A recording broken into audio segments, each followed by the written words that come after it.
Good evening and welcome to Toronto Motorcycle Film Festival Talks. My name is Dustin Woods. I'm the managing editor from Canada Moto Guide, reaching you here from my condo here in Toronto, Ontario, Canada.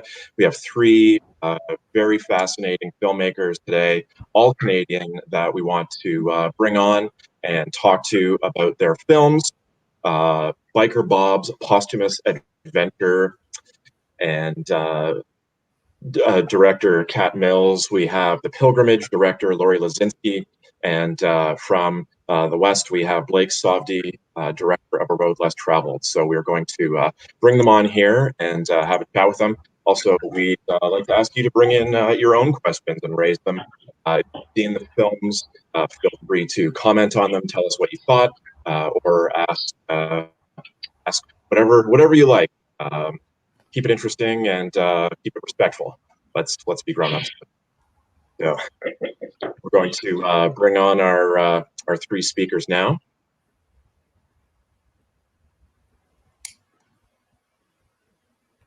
And welcome. Hello, everybody. Hello. Hello. Hello and welcome. Okay, so we have Kat Mills, director of Biker Bob's Posthumous Adventure.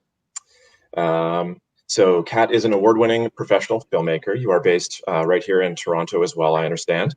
You have a passion for the unconventional and are drawn to stories about kindness and community.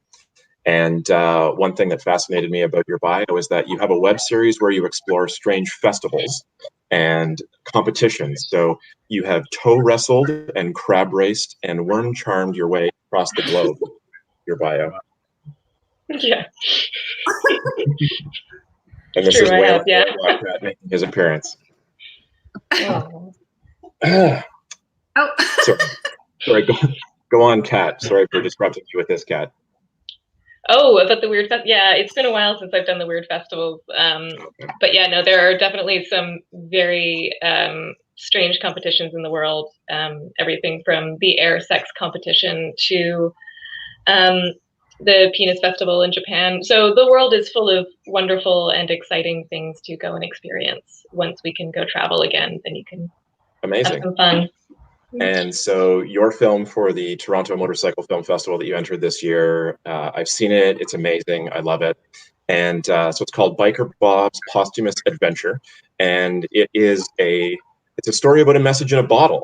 And it takes place on Vancouver Island. And yeah, I'm looking forward to chatting with you about it. I have lots of questions. It's a great story, and I enjoyed it a great deal. Thank you.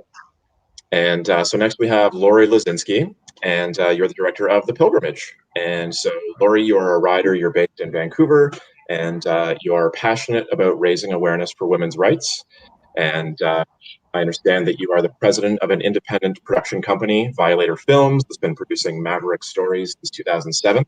And that you are often recognized for producing socially conscious and character-driven stories with female creatives. Does that sound about right? Pretty bang on. Okay, awesome. Excellent. And so the Pilgrimage is another excellent film taking place on Vancouver Island, a beautiful location. And it's a 2-day mindful motorcycle quest for women that took place on the island. Yeah. It was pretty, it's pretty hard on the eyes out there. It was tough. It's tough to film, tough to ride in, really hard conditions. I've been out there. Awful motorcycle riding roads. There's no scenery. It's awful. Yeah.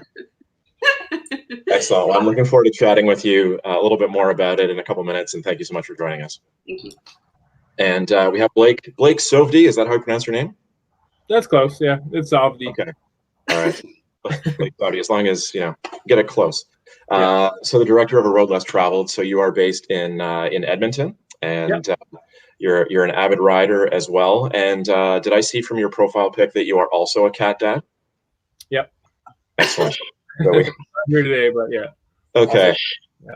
So we might be at the risk of having a number of cats on screen this evening, including the actual cat, the director of Biker Bob. So lots of cats. So also, Blake, you are a Toronto Motorcycle Film Fest alumni of sorts, that we screened your feature film Which Way is East as part of our National Canadian Film Day earlier this year. Yeah. Yeah, so, it was super fun. Yeah.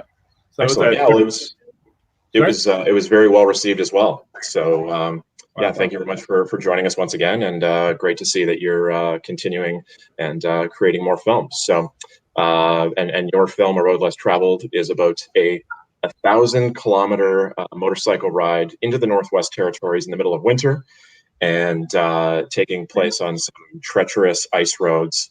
And it made me cold just even watching this film. And I watched it in the summer. So, man, I guess that's the weather that's going to be coming our way soon. But anyways, an incredible story, an incredible journey, and it's all for a good cause. So I'm looking forward to chatting about that with you and plugging the charity that you supported with. So welcome, everybody. Thank you. So first off, I wanted to speak with Kat. So not to single you out, but you're not actually a writer, Kat. No, I'm not. I feel like a bit of an imposter right now, but no, That's quite all right. Quite scared of speed. So actually, one of the guys, there are some motorcycle shots featured in the film, and it was a guy named Andrew that was riding, and I think I'm the only one out of the crew that chickened out of being on the motorcycle with Andrew. Everybody else got a ride on it. So, yeah. Definitely. Well, it didn't stop you from identifying with the motorcyclist in the film and telling the story. So that's, I was just more curious about how you came about to, how you discovered this story of how did it come to be that you discovered this story, and how did you find these people that are all involved in this story? Do you want to do a quick synopsis, maybe a quick overview of the story, and then we can get into that? Yeah, so basically in 2016, there was a message in a bottle that washed up on Vancouver Island. It was an antique beer bottle, and there was a note in it that said, "Biker Bob, if you find me, turn me loose." And at the bottom of the bottle were human ashes. And so this was a news story that had made the rounds in Vancouver Island, because that bottle washed up 3 different times and was found by 3 different people. It was sort of and people would find Bob and take him out for a beer and then throw him back in the water, and he'd go a little bit further and then just like wash up on shore, and somebody else would find him and sort of do the same thing. And they'd been writing little notes on his note as well, so that you knew that he had been traveling. So I found this story through the rabbit hole of the internet. I was actually looking at something different on messages in bottles, because I love messages in bottles, and what a fun thing to do a film about. And I came across some of these stories about ashes in bottles, and that being sort of a way to celebrate somebody's life or allow them to travel, all of these things. And so the Biker Bob story was just so fantastic. And I love the fact that it was a Canadian story, and that it was quirky and strange. But I also loved the fact that it was Bob's partner, Maudine, who had put him in the bottle and started him on his journey. And I loved the idea that this one single action of putting him out into the water basically united all these complete strangers. And it made them think about their lives and their legacies, and what sort of impact that they wanted to have on the world. So I thought that was really wonderful, because again, I love community coming together and strangers coming together and acts of kindness. So this was right up there with that. Totally. And what struck me, there were a number of things that were very poignant that struck me throughout it. I don't want to give away the whole thing, because I do want people to go and watch it. So if you do want to watch it, you can go to Toronto Motorcycle Film Festival, torontomotorfilmfestival.com, and you can check it out. The festival is running from now until October 10th. Quick little plug there. But a number of things struck me as poignant throughout the film, and one of them was how seriously people took it when they found the bottle. That people just didn't look at it and be like, oh, that's interesting, and then throw it back in the water. That there were some of the characters that pop up in the film, they actually were researching like coastal currents and tide patterns, because they didn't want to just throw them in the water and immediately have them come back. They wanted to actually have Bob have a meaningful journey and have somebody else far away from where they are experience him. I thought that was really interesting, how seriously they took it and how committed they were to this person's ashes, which is, something of an inanimate object with obviously a spirit attached to it in some way. Yeah, I mean, it is also like it's showing kindness to the departed, you know. Yeah. And in Canada, we don't have a lot of, because again, I love traditions and celebrations. We don't have that many traditions in Canada compared to like a lot of older countries, where death will be celebrated in different ways or acknowledged in different ways. And so I thought this was like a really interesting way to sort of do it. And it was also just, you know, you think about it as a concept, and then when you're actually there and you're holding a bottle with somebody's ashes in it, somebody like a human being, what do you do? And I mean, it didn't make it into the film, but even like Bethany and Caleb were saying that they'd found Bob and they had him in their car, and they were just like, should we leave him? Like, it doesn't feel right to leave him in the car. Like, we've got to take him inside because this is a person, or was a person, you know. So it's it is interesting of how we look at death, and fulfilling people's wishes. And again, I don't want to ruin the story for anybody, and you should definitely go watch it. But I also loved how Bob's last motorcycle ride was not his last motorcycle ride, that he got to ride again, which was one of my favorite parts of the film as well. So you should definitely check it out. So go to TorontoMotoFilmFestival.com and check out Biker Bob's Posthumous Adventure. So as I mentioned earlier, we are taking questions from people who are watching this. So throughout the process, they will be possibly popping up on screen. So if we have any now, that would be a decent time. But not, we'll move along to chat with Lori. Oh, here we go. Do we have one? Submit in the chat box. Not yet. All right. Well, chime in and keep it clean, and try and maybe see if you can stump our discussion panel here.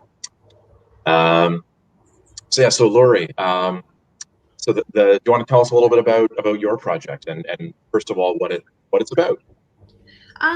Yeah, sure. The pilgrimage was a 2-day women's only campout on Vancouver Island, which was kind of the first ever that combined a bit of a spiritual quest within the context of the ride. It was kind of this wonderful, mysterious experience for a lot of the riders that decided to sign up for this event, because you kind of had to have a leap of faith and trust that Chris, our intrepid organizer, nobody knew what they were going to be doing. Nobody knew where they were going to be riding, and nobody knew where they were going to be staying, like on the Saturday night. So it was like this this wonderful little added mystery to the entire event. So it was. I've been riding for several years, and not this year, unfortunately, but every year I'm making my own annual pilgrimage to a women's only campout in California, which brings about 1,500 women on motorcycles camping. It's called Babes Ride Out. I've been doing it for the past 5 years, and it's really been a life-changing experience for me. And when Chris and I met a couple of years ago, and we also, went to this event together. And then, last year she was just like, you know what, I'm going to organize a ride, and I'm going to do something a little different. And I'm going to, because Chris is a spiritual practitioner of many different forms. So she's like, this is my idea, and this is what I'm going to do. And I'm like, oh, wow, like that sounds wonderful. Like anything I can do to support it. And of course I'm going to come on the ride and do stuff. And she's like, you need to make a documentary about it. So I was like, okay. And so I wrote a proposal, and I sent it out to like CBC and NFB and a couple other funding agencies. And I actually didn't receive any funding, when we shot the ride. So the ride, like I was on the ride. I had all my camp gear on my bike. I had all my camera gear on my bike, and I just kind of shot the ride as I could as I was riding. And then I did receive CBC's financial support after the fact. So I did go and do a little bit of supplementary filming afterwards for some of the driving shots. But that's kind of how it all came about. And it's been a really, really wonderful experience for all those riders. Nice. And so for people who watch the film and want to retrace some of the steps, because there are some amazing roads out there, where did the route take the group? Physically, not necessarily spiritually. We can talk about that later on. Yeah, it's something, a lot of folks, a lot of locals on the island call the Cowichan Loop. So it started in Victoria and it went through Port Renfrew and it went up through the Forest Service roads kind of like, and then it ended in a secret camping location that we actually haven't really revealed to anybody. A lot of people know what it is, but yeah. So it's a very popular route for a lot of riders in the summer. And Definitely. yeah. And so how far did riders come from to attend? We had the farthest probably was San Diego. We had a rider fly in from San Diego, and then we also had another rider come in from Colorado. And most of the folks though were like Vancouver. I think maybe a couple from Alberta, one or two from mostly Vancouver, Kelowna, Victoria, and a lot of there's a wonderful group of female riders in Seattle called the Rainier Ravens, and a bunch of them showed up, which was really, really lovely. And riders from like Oregon and the Pacific Northwest is the rider groups are pretty supportive of one another, so it was great to kind of see them all come up. Definitely. And so that would certainly the focus of it being you don't know where you're going and you don't know where you're staying and you just basically kind of show up, that would attract a certain kind of rider and a certain kind of person, I would imagine. Yeah. And it did. It definitely attracted riders that they're seeking something, and I think as Kat, you're not a rider, but maybe we can convince you after all of this. There's something really special about riding that you can only share with other riders, and I think there's an extra step for women too, just about being in a present state and doing something that seems taboo and something that you shouldn't be doing. And when you're all there supporting one another, and it wasn't a group ride, everyone just was it was very, very not enforced, but it's just like, just do your own ride. Here's a map, just go and have your own experience. Because every refugio where people stopped, they had to do a mindful exercise for themselves to honor the ancestors, to honor the land, and all of these type of like inner workings. So it was, so like everyone on the Friday night kind of showed up in Victoria, and we all had like a little opening party at a local bike bar. And then the next morning, everyone just had to show up at, one of the dealerships. And that's when you got your map and found out what you were doing that day. Yeah, that's amazing. And so is there anything that you've taken from that ride that you have adapted into your life or to your ride since then, of whether it's thankfulness or mindfulness or just something that you've added into your routine? Well, it's always a little bit, I always kind of ride with gratitude, but, after that kind of day, when you're seeing how much that experience affects so many people. And, Chris got a little mad at me because I actually didn't do the exercises because I was so crazy running around with my camera and trying to film things and then jump on my bike and like fly past people and get more stuff.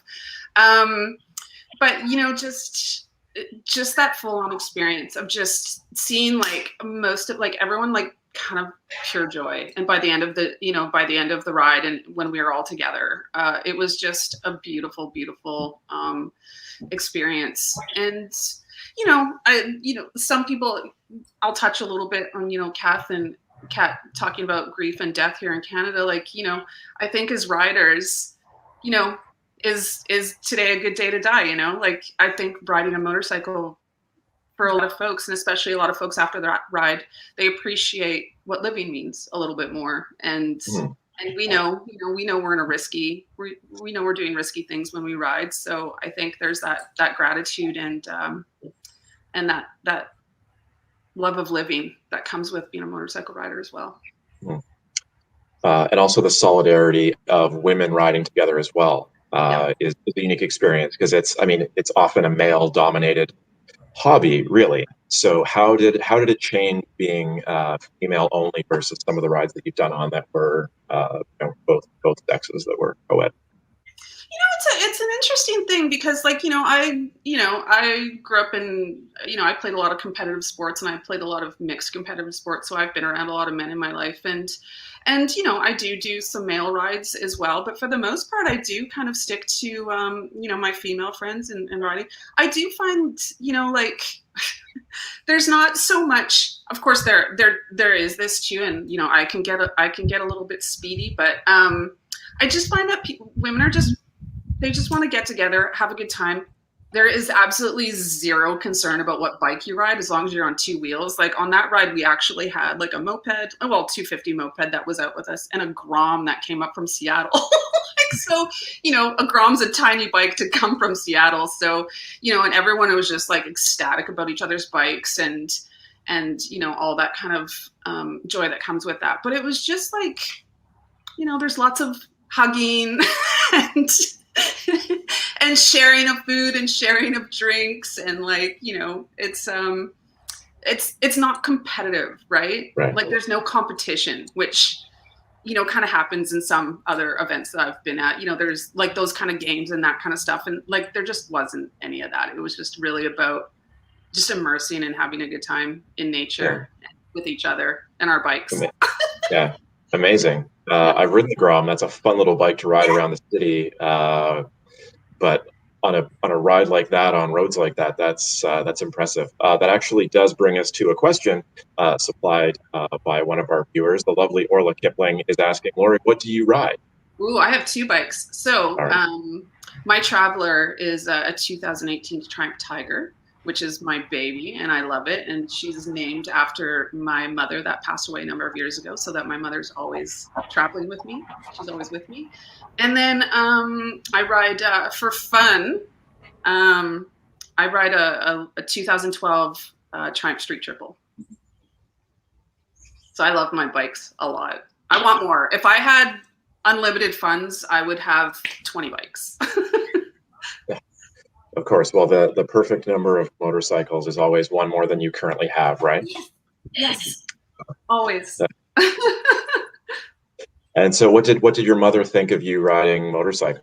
Do you think she would be okay with following along on these bike trips? Yeah, you know what? It's an interesting thing. It was like, both my parents passed, and like that was a big reason why I got into motorcycle riding, and how it really saved my life in a lot of ways after they'd both passed. But my dad was really against it, so I actually never rode a motorcycle while he was alive. And when he passed, I got my license, or I got my learners. And then unfortunately, my mother passed away quite quickly after, and I had just bought my first kind of learner bike, which was like a little Honda CBR 250. And so as she was, right before she passed, she asked me if I'd bought a Harley yet. But she was very supportive of my riding. She was always very supportive of my nomadic lifestyle. Yeah. Well, that's good. Yeah. So Blake, last but not least, so the film that I mentioned, A Road Less Traveled, it made me cold watching it.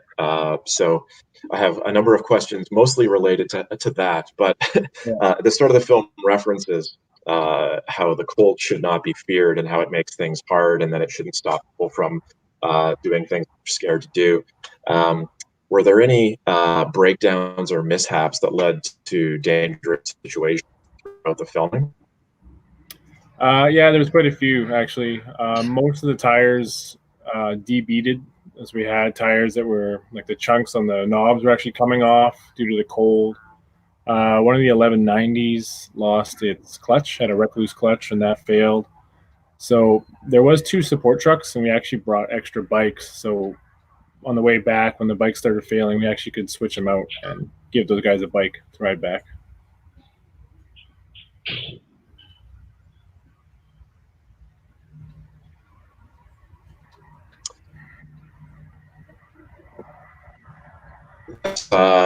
It was an amazing film, and some of the scenery was absolutely spectacular. Some of the drone footage that you had of the landscape was unreal. So did you actually ride along on this while you were filming, or were you in one of the support vehicles? So for this one, I didn't ride. I was just in a truck. I thought about taking my bike, but it would have been a little complicated with trying to keep everything warm. That was the biggest hurdle with the equipment. So even with the drone, like I had to go through a specific process just to get it up to temperature before I could fly it to go get shot. So it's kind of like a weird hurdle with the cold. It's a bit of a struggle. For sure. I mean, I've tried to get drone footage in the past where it was even, -6 or 7, and they would freeze up and drop out of the sky because they would be so cold. So what were some of the temperatures that you guys hit while you were riding? So before we left, I think it was -37 without the wind in Fort Smith. But when we left, it actually warmed up quite a bit.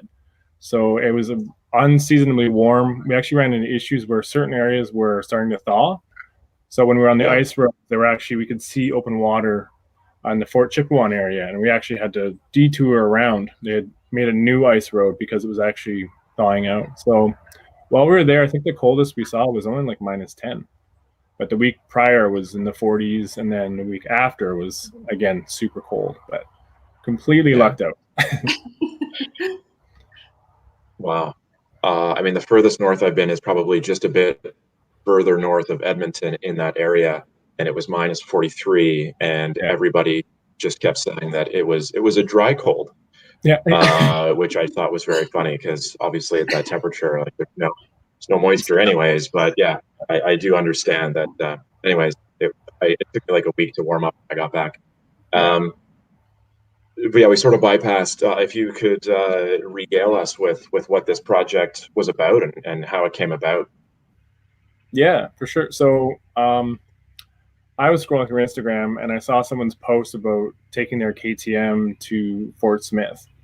And I was immediately texted them. I was like, when are you or Instagram message. I'm like, when are you doing this? And they're like, in January. And I'm like, how do you ride a bike from like just outside Fort McMurray to Fort Smith? And he's like, well, there's ice roads.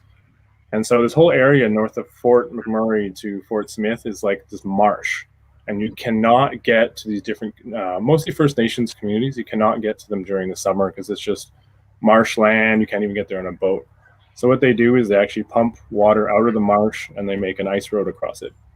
So he said it's like the only time that you could actually ride a motorcycle from just outside of Fort McMurray to Fort Smith. So they've been doing it, I think, at that point for a couple of years. And yeah, there's a charity involved for helicopter rescues. So when he told me about that, I pretty much immediately asked, I think that day, if I could come along and film, because it's just such a bizarre, super Canadian thing that I didn't know existed, and it's not that far from where I live. So yeah. Yeah, that's amazing. So for those of you who are just joining us, I'm chatting with Kat Mills, Lori Lozinski, and Blake Sovdi, directors of Pre-Canadian Films for this year's Toronto Motorcycle Film Festival entry. And yeah, so you brought up a great point about it being so uniquely Canadian. So my question actually for all of you is how much did being Canadian impact the story and your experience of telling these stories? Well, I can go first. There's not very many places in the world that have access to ice roads, so for that specific thing, it's pretty rare. So we had 3 people on that trip actually come from Europe, 2 from Scotland and Ireland, and then 1 from the UK. And the gentleman from the UK, he actually is a Dakar racer, and he's raced all over the world. And he heard about this event, and he said, like, I have to come because I've never seen anything like that. And he's been riding for probably 30 plus years all over the world. So yeah. I mean, I think for me, it was just, I mean, a message in a bottle story could happen everywhere, but I love the fact that it just kept washing up on Vancouver Island. It was almost like Bob didn't want to leave his home. But I mean, within the course of that, yeah, I mean, totally. I kind of I enjoyed also thought that it was just so. Oh, go ahead. Nope. Frozen? I don't know. But also, I guess within the course of that, there is, there is a cross Canada motorcycle ride. And Andrew even says that he was stopped by moose a few times along the path and had to be very careful. And so it's a story that starts in Vancouver Island, goes all the way to the Maritimes, and then comes back to Vancouver Island. So it really was the most cross Canada kind of adventure, and sort of jokes from the West Coast at the expense of the East Coast was kind of cropped up as well. But I don't know, Laurie, what about you? Yeah, no, I mean, it's so similar. It's just, I think the landscape is just, I've never seen the landscape on, on some of the writing that we can do in British Columbia and on the island that anywhere else in the world. So it's just like, and the access and like, there's not a lot of people and, so yeah, I think that's kind of what makes it unique for sure is the locations. But I'm just nice, so it was just a fun ride, full of nice people.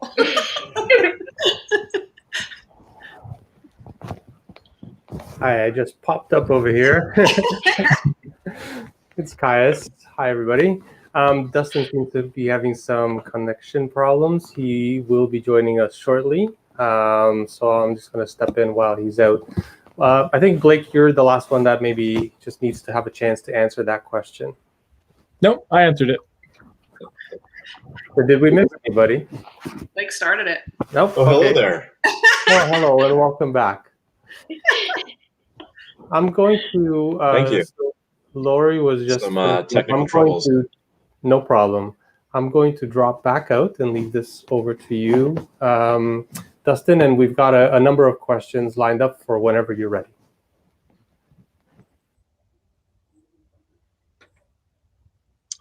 All right, excellent.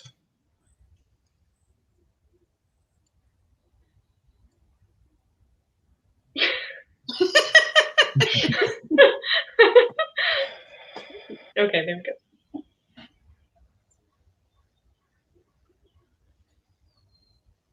I think it's Dustin's cat. I think so too.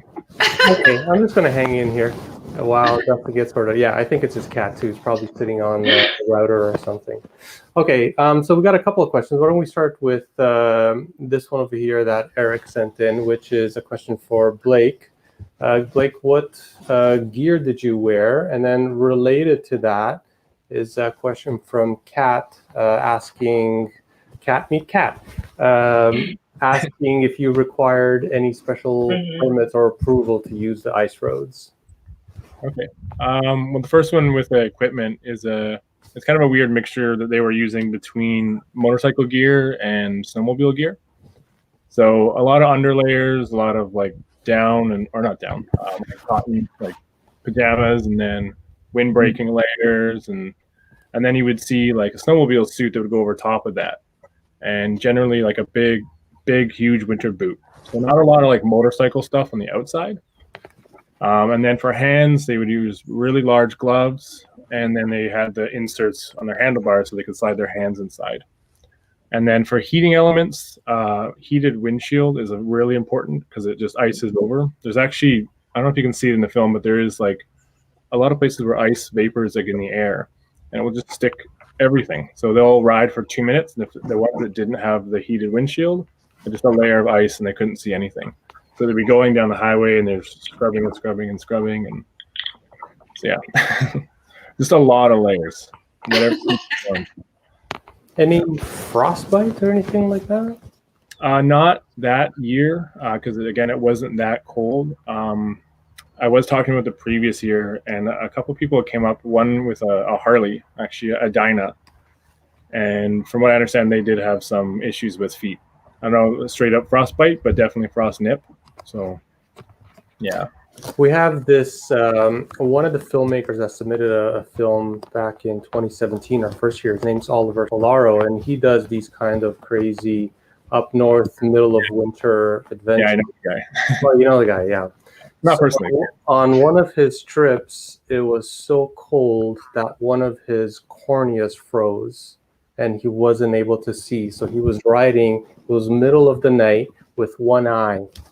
I mean, luckily, he got his vision back once he thawed out, but it's pretty extreme conditions for sure. He's hardcore. Yeah.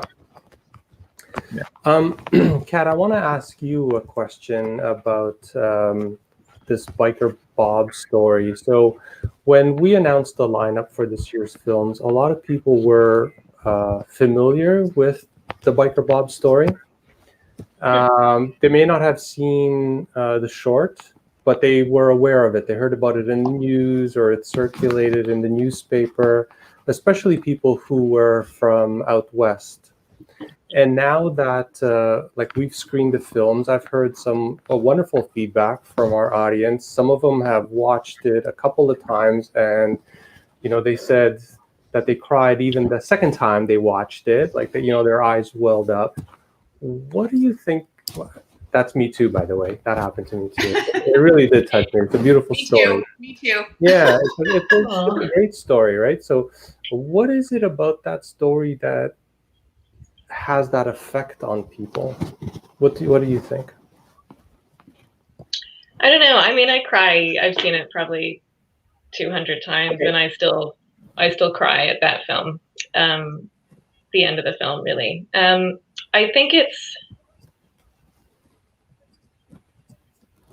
you lose a loved one, and I think, how do you process that, and what sort of meaning do you put on that?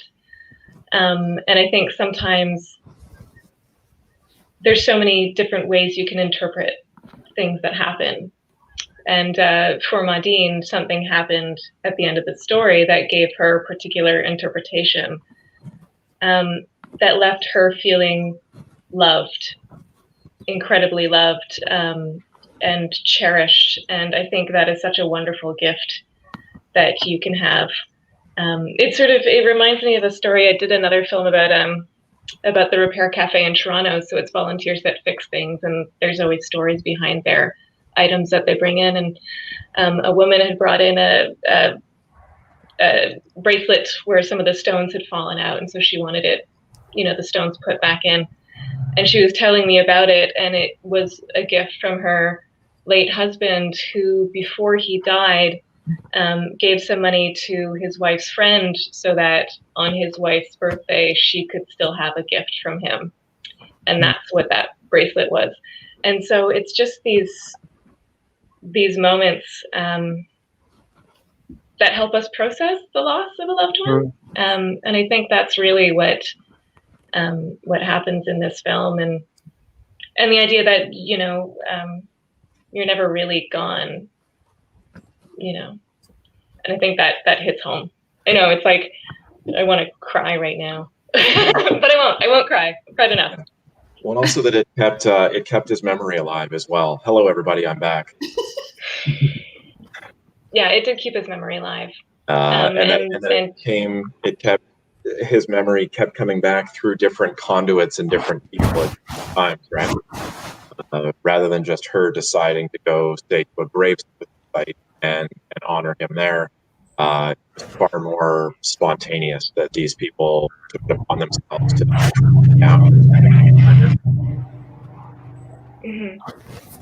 Yeah. Continues to touch, and continues to ride and inspire. And I mean, hopefully people see the film and they think a little bit more about their own lives and the legacies, and how they want to be remembered, and the way that they can impact others. Like you have one act that really can shape. You have no idea how it's going to influence others. So, just put out as much kindness in the world as you can, and hope for the best. So, also one of the questions that occurred to me while I was watching it was, has Bob reappeared again since you made the film?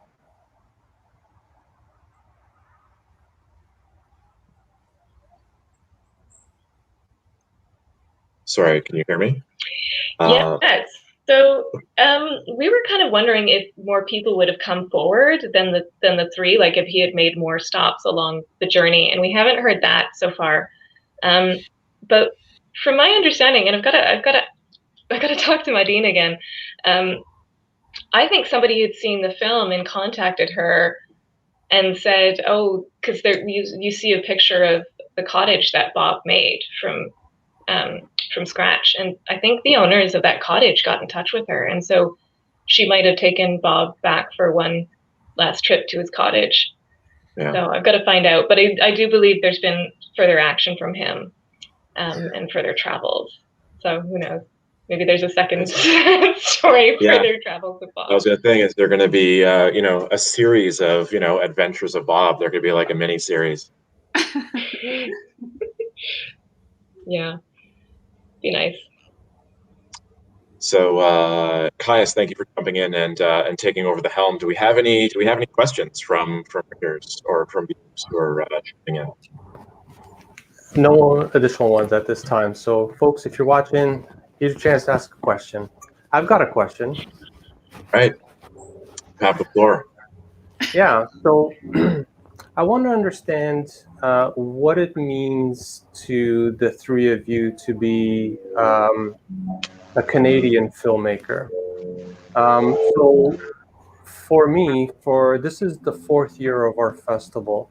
And every year we offer up a Best Canadian Film Award. And I mean, this is not Cannes, this is not TIFF, but... hey, don't sell yourself short. No, I think, you know what? I think it's important, right? And some years we've only had one submission. This year, we had 5 and 3 were selected. So that's amazing. I love 3.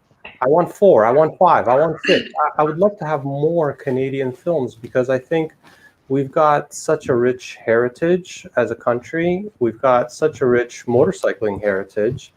And yeah, we love these movies. They're about they feature motorcycles, but the movies aren't about motorcycles. The movies are about the people and the stories, right? So, and that's what everyone loves. That's what we all love. So I think it's important to share these Canadian aspects of motorcycling and our culture and our stories and our history. So I want to see more Canadian content. So I'd like to hear from 3 of you what it means to you why it's important to have Canadian filmmakers and Canadian content, and what can we do to get more? It's a big question, I know. You got some money to give us, guys? Yeah, exactly. I would imagine funding would be at the top of that list. Yeah. A little up there. Yeah, it's kind of important. I make jokes. So why don't you start answering that one then, Lori? I make jokes. I mean, I'm incredibly proud to call myself a Canadian filmmaker. I know, a lot of folks out there, think that's a negative. I do not. I'm incredibly grateful for the territory I lived on.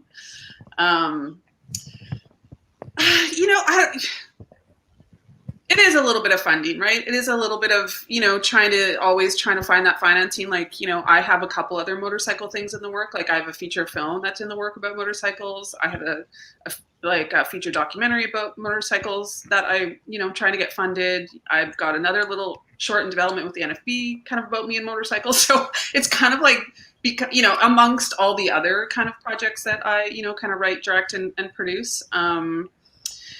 I'm in the fortunate position where I can ride year round here. We kind of have that climate out west. But I don't know, we have some of the best places in the world to ride in this country. Even this summer, I kind of got a little bit crazy with COVID in early July, and I rode to Thunder Bay and back. I was just like, I'm out of here. Threw everything on the bike, and I was just gone for a couple of weeks, and just seeing the country and seeing how people were, and we're just incredibly grateful to be where we are. We live in a pretty amazing place, and we have unlimited stories to tell, just in terms of documentaries and stories. But with motorcycles, you can have a full-time career. Well, I know of a film festival that you can send your upcoming moto films to. Which one? Cheeky. What about you, Kat? I mean, your film, it didn't feature a lot of motorcycles, right? It wasn't about going out on an adventure ride or anything like that. Yet it's still, again, going back to it's the story. The story is the most important thing, right? So. yeah, what does being a Canadian filmmaker mean to you? I mean, I feel very fortunate to live in this country. I sort of lived abroad for quite a few years, and I was in England and Malta for a while. And being a filmmaker there was very tricky because also you sort of have to get any funding, you kind of have to out-qualify all of the EU. So coming back to Canada was really great for my career. It was sort of the thing that launched my career because suddenly, I'm Canadian in Canada, and we're very fortunate to have, funding resources for us to be able to make films. Definitely could use a lot more. There's a lot of people that work in this industry and that want to work into this industry, and documentary filmmaking is not cheap because it just takes a long time to do it. If you write a script, you can kind of predict how much money that's going to take and how long it's going to take. If you're following somebody's journey, that can take longer than you expected. Because this film was set in Vancouver, I'm actually from Vancouver, so it was like I really wanted to make this film because I love the story, but also, in my brain, I was like, I can go back home for like a bit. And all of the other crew, so Joella, Josephine, Milena, Alex, they're all in Vancouver. And so for me, it was kind of Joella Cavallo produced it, and she's a very good friend of mine. So it was kind of like I get to have an excuse to make a film with my friends and do a road trip around Vancouver Island and tell this really wonderful story, and then we can go for drinks after. So there was definitely selfish motivation in the story, but Canada is a massive country. There's so many different people here. There's so many interesting people here and beautiful landscapes that I feel like you don't have to go anywhere else to be able to tell a cool story. You just need to meet your neighbors and find out what they're up to, and then you'll get surprised. Blake, anything you want to add to that? I think they mostly nailed it. The only thing I would add, maybe a little more so because of where I live right now, but I think it's a little harder to be really into motorcycles in Canada. Like in Alberta where I live, it's not a really great season. A lot of waiting. And that's why these guys, honestly, I think they just go nuts and they want to go ride so bad that they find some sort of weird road they can go ride on. And yeah, so I think being a Canadian and a motorcycle rider, at least it's I don't know. You're not just a fair weather rider, because we try to make our season last as long as we can. We put on all these extra clothes, and I think we do more riding in terrible weather than maybe someone from LA would do, because they wouldn't ride that day. Yeah. I think if there's a parallel that we can draw between Canadian filmmaking and Canadian motorcyclists, is that you have to be really passionate about it in order to be involved in those two worlds, let alone one of those worlds, let alone both of them. There are so many potential things that people would see as potential negative. Yeah, you definitely have to question your sanity at times and just being like, why do I do this? Oh, because I don't want to do anything else. Yeah. Right. I'm going to give it over back to you, Dustin. I do have a question lined up for whenever you're ready. All right, excellent. Let's do it. Okay, from the handsome Blair Scarlett, for Blake. Yeah, this would be a friend of mine, actually. For Blake, what was the one thing that you didn't expect about riding in such extreme temperatures, or being in such extreme temperatures, or shooting in such extreme temperatures? Yeah, unfortunately, I wasn't riding on that trip. They have invited me to come this year. I don't know if I want to, but Can I come? Yeah. Yeah, call them up. Go, yeah. I live in Edmonton, so we get pretty terrible weather, a lot. So it wasn't that much different than where I live, honestly, at that point. As far as the motorcycle aspect is concerned, because this was their third year, they had figured out kind of a lot of the kinks. The first couple of years, they had issues because they would leave the bikes outside, and then getting them started was a huge, huge hassle. So now they had found some places, like some mechanic shop, where they could keep them overnight and that kind of thing. Yeah. But it's even seeing equipment breaking, like seeing tires brand new, like just falling apart, like the knobs coming off them and that kind of thing, just shattering. And yeah, so yeah. Well, the first question that would come to my mind when I started watching it is, why wouldn't they just use snowmobiles? But that would be too easy, right? Because it wouldn't be much fun. That's what snowmobiles are made for. Doing it on motorcycles is ill-advised and kind of silly. And so to have to like drill studs into your tires and have to outfit yourself like the Michelin Man to be able to ride was just so fascinating that you kind of wondered, like, why would you do this? But I'm sure the guys who take part on that ride think, what else am I going to, like, why would I not? Yeah, that's true. And one thing I will say, like, I have ridden a motorcycle with studded tires on a frozen lake before, and the traction is absolutely insane. Yeah. It's more than you'll get on like a race bike on a racetrack. And they were going extremely fast on that road. Like, we were not able to keep up in the trucks. We would meet up at certain points. Like, it wasn't a slow dawdle. It was sketchy. Like, they were having a blast and they were gone. So, yeah. Yeah. I did also want to ask you about a little bit more about that charity. So do you want to talk about them a little bit, about who they are and what they do? I think it is certainly a worthwhile organization. Yeah. So they're called the Hero Foundation, and what they're set up for is everything north of Fort McMurray prior didn't have access to helicopter rescue. So for a lot of the remote First Nations communities and that kind of thing, they didn't have access to that without. It was a really difficult process to get some from Fort McMurray. So this company stepped up and with a charity helicopter. So we did go check them out, and they told us about their stories, and it's extremely expensive. I say in the video how much it was. I can't remember. Yeah, I think it's about $2,000 per trip. I think, like, every time the helicopter goes in the air, basically it's $2,000. Yeah. So just to be able to provide people with an option to have help that are in such remote communities. Like, our first step was in a place called Fort Chipewyan, and they cannot get out of Fort Chipewyan during the summer.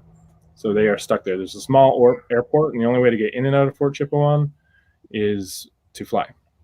So once you're there all year until the ice road. And somebody else had asked about permits.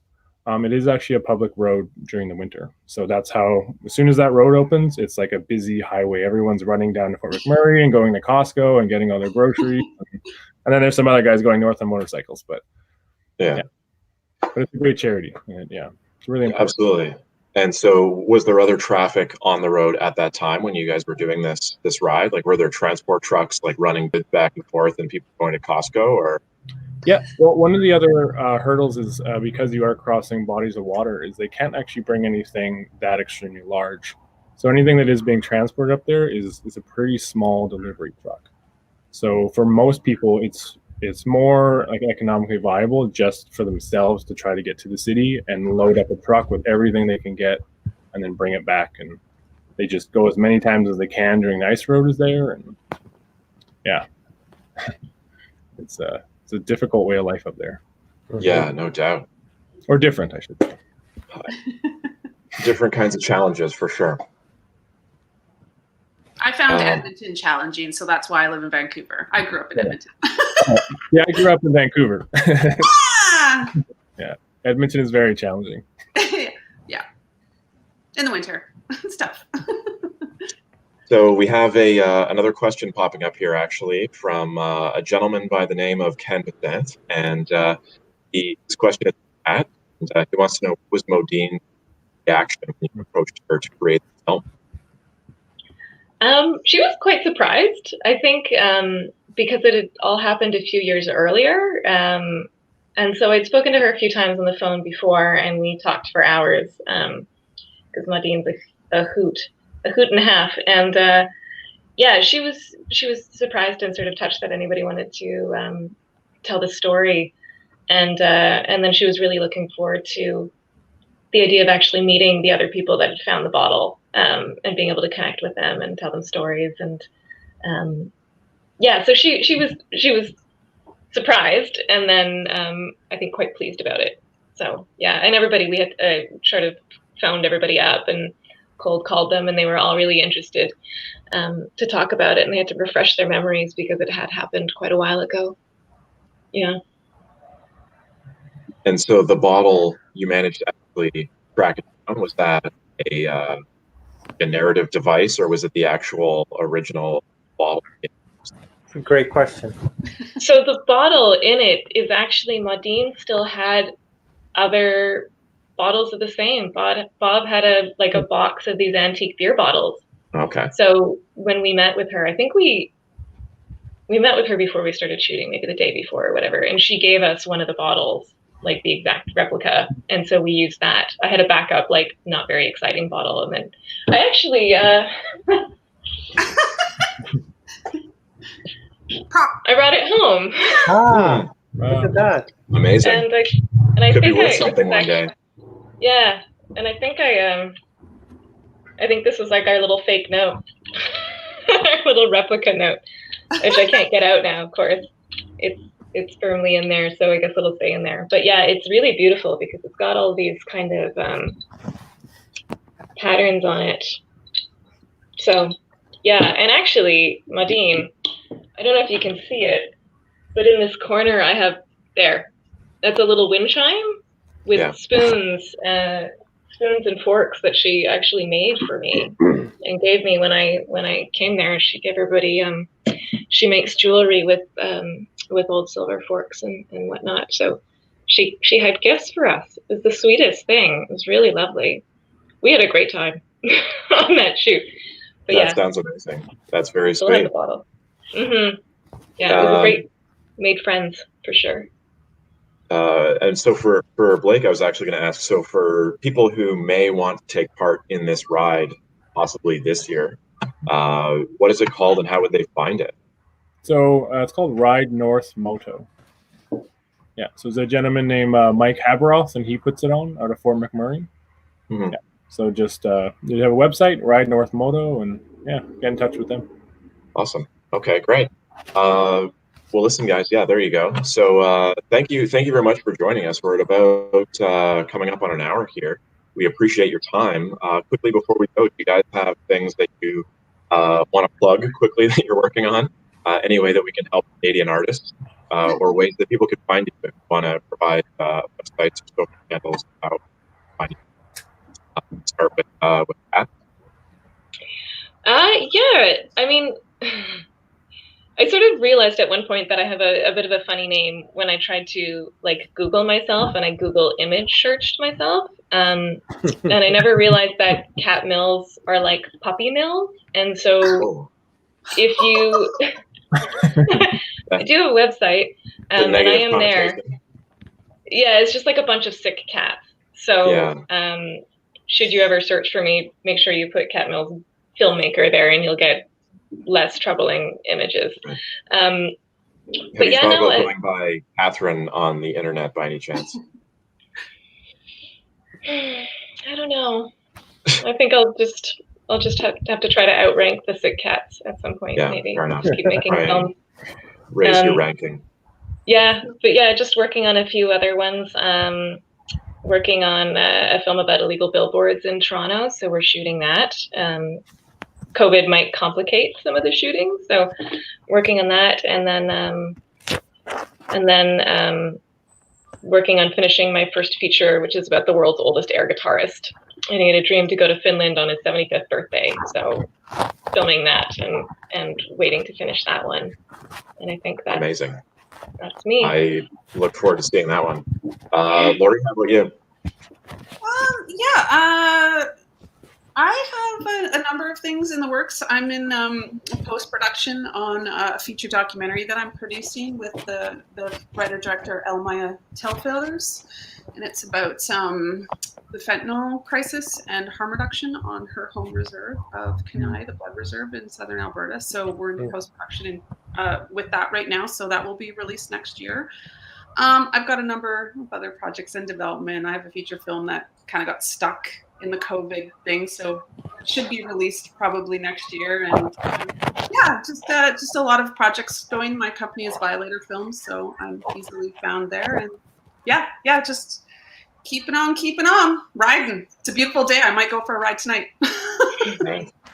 Amazing. Very Blake, how cool. about yourself? I'm kind of in the same boat. COVID kind of shut everything down there for a bit.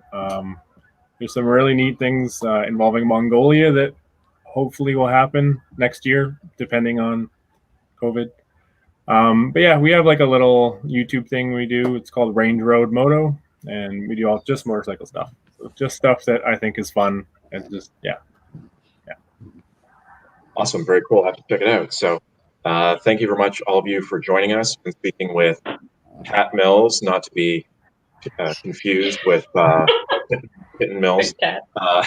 Lori Lozinski, director of the Pilgrimage, and Blake Sovdi, director of Road Less Traveled. The Toronto Motorcycle Film Festival is running until October the 10th, so you still have some time to check it out. So go visit torontomotofilmfest.com and check it out. And thank you all for your time, and have yourselves a great evening.